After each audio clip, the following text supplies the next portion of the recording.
Bismillahirrahmanirrahim. Assalamualaikum warahmatullahi wabarakatuh. Pelajaran kelima tajuknya dusta.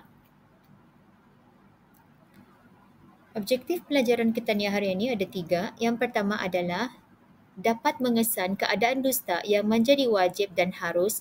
Kedua, dapat menyenaraikan syarat dusta menjadi wajib. Dan yang ketiga, dapat menyiasat keadaan dusta yang dihukumkan wajib, harus dan haram mengikut pendapat Al-Imam Al-Ghazali.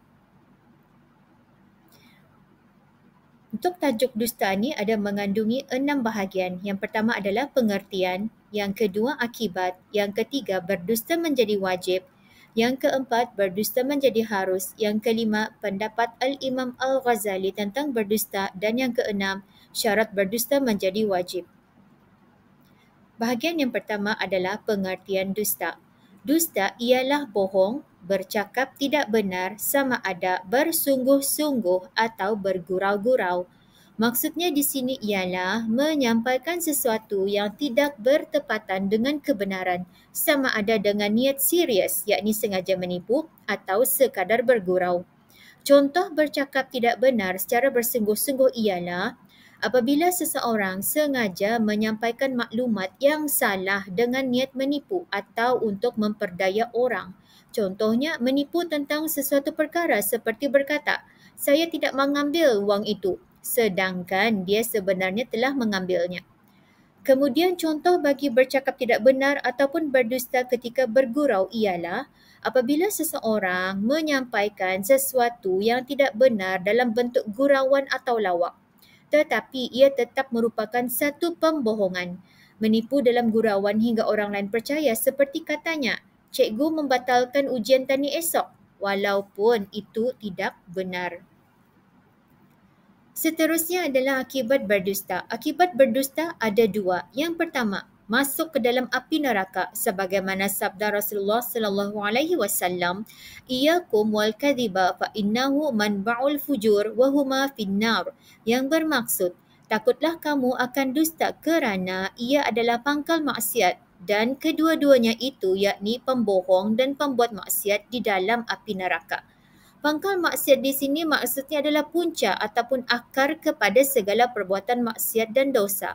Dalam Islam, maksiat merujuk kepada segala perbuatan yang melanggar perintah Allah dan menjauhi ajaran yang benar. Akibat dusta yang kedua adalah termasuk dalam golongan orang-orang munafik. Sabda Rasulullah sallallahu alaihi wasallam, "Innal kadhiba babun min abwabin nifaq," yang bererti bahawasanya dusta itu adalah pintu daripada beberapa pintu munafik. Munafikan ini bermaksud seseorang yang berpura-pura beriman tetapi sebenarnya tidak beriman dalam hatinya. Dalam Islam, kemunafikan ini adalah sifat yang sangat tercela kerana ia melibatkan penipuan terhadap Allah dan manusia. Untuk info tambahan, berdusta ini adalah dilarang dalam semua keadaan kerana ia adalah puncak maksiat, tetapi dusta itu ada kalanya menjadi wajib dan ada kalanya ia menjadi harus yakni mubah. Seterusnya adalah berdusta menjadi wajib. Dusta yang menjadi wajib ini termasuk dalam 4 keadaan berikut. Yang pertama, berdusta kerana hendak melepaskan orang yang hendak dibunuh oleh orang lain secara zalim. Sebagai contoh, Ahmad ini dikejar oleh sekumpulan perompak yang hendak membunuhnya. Kemudian, ia pun bersembunyi di dalam rumah seorang alim yang bernama Yusuf.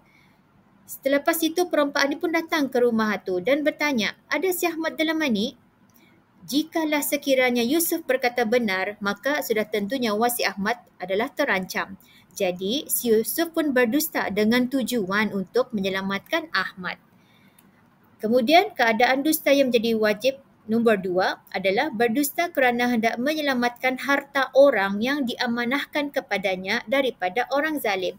Sebagai contoh, seorang saudagar ataupun orang kaya, katalah namanya si Hakim, telah menitipkan sekuota emas kepada kawannya si Salim. Menitipkan di sini maksudnya memberikan sesuatu untuk disimpan sebelum si Hakim ini merantau.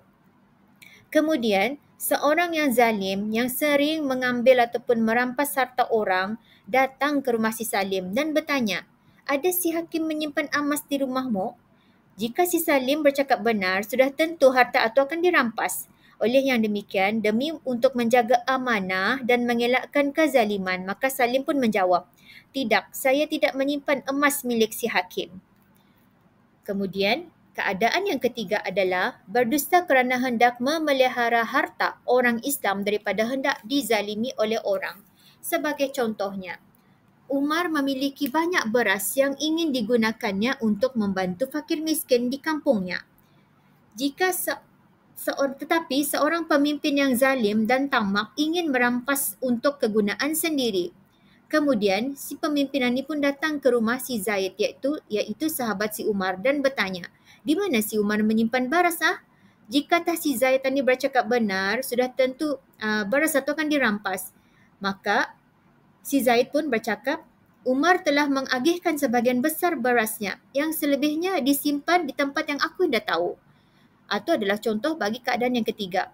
Dan seterusnya untuk keadaan yang keempat adalah berdusta kerana hendak memelihara isteri orang Islam daripada hendak dizalimi oleh orang. Contohnya, seorang lelaki yang zalim yang bernama si Haris hendak menculik dan mencederakan seorang wanita yang bernama Aisyah, iaitu isteri kepada seseorang yang bernama Abu. Kemudian Haris tahu ia bersembunyi di rumah jirannya, iaitu si Saiful. Maka si Haris pun datang bertanya kepada Saiful ini, Aisyah ada bersembunyi di sini? Katalah kalau si Saiful bercakap benar, sudah tentu Aisyah akan dizalimi.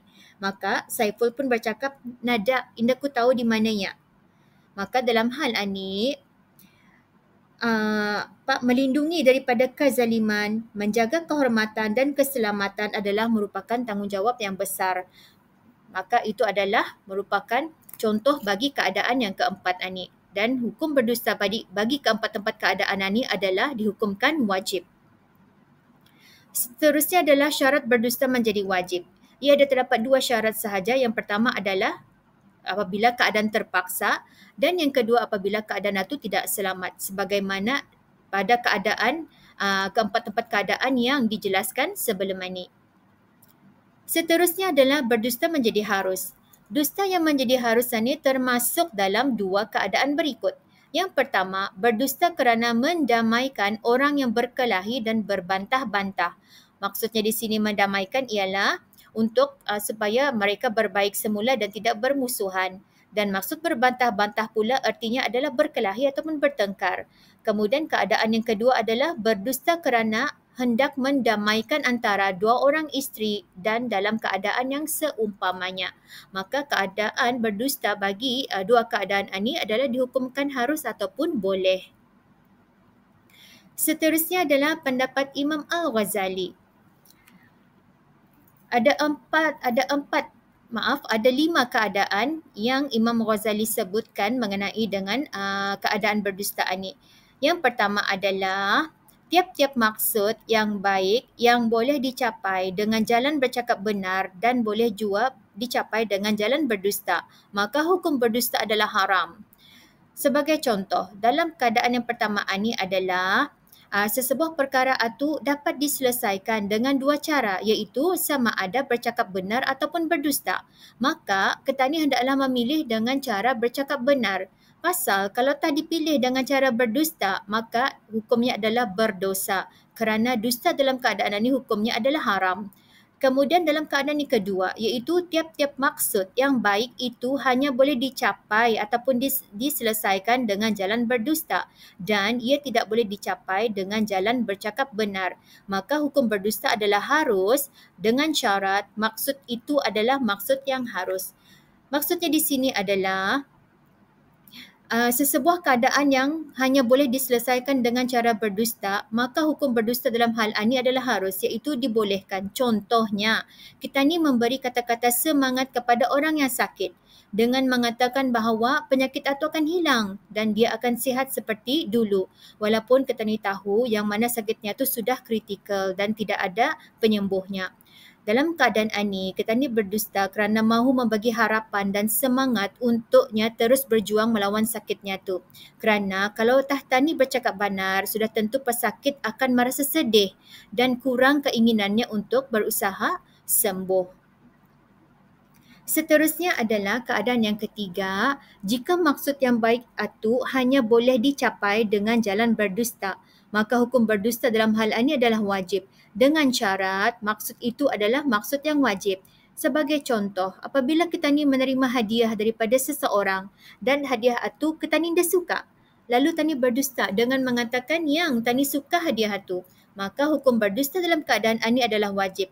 Pasal kita ni akan menjaga perasaannya. Kerana menyakiti perasaan seseorang itu adalah berdosa. Yang keempat, jika bercakap benar boleh menumpahkan darah orang Islam yang telah bersembunyi daripada orang yang zalim, maka hukum berdusta dalam hal ini adalah wajib. Ya, dalam keadaan keempat ini adalah seperti yang dijelaskan sebelum ini dalam bahagian dusta yang menjadi wajib. Dan yang terakhir ialah tidak dapat disempurnakan maksud berperang sabil atau berperang dengan orang burah atau mendamaikan orang yang berkelahi atau melembutkan hati orang yang ditimpa mudarat melainkan dengan jalan berdusta. Maka hukum berdusta dalam hal ini adalah harus. Maksud berperang sabil ini ialah berperang untuk menegakkan agama Islam. Manakala berperang dengan orang burah ialah memerangi pemberontak yang melawan pemerintah. Contoh berdusta bagi melembutkan hati orang yang ditimpa mudarat ini ialah seperti berdusta untuk tujuan memberi harapan ataupun semangat kepada orang yang dalam kesusahan dengan memberi kata-kata semangat dan yakin walaupun mungkin apa yang kita ni katakan itu indah sepenuhnya benar yang bertujuan untuk mengembalikan keyakinan orang yang ditimpa mudarat dan menghindarkan mereka daripada terjebak dalam kemurungan. Maka berdusta dalam keadaan-keadaan ini adalah harus dan tidak berdosa.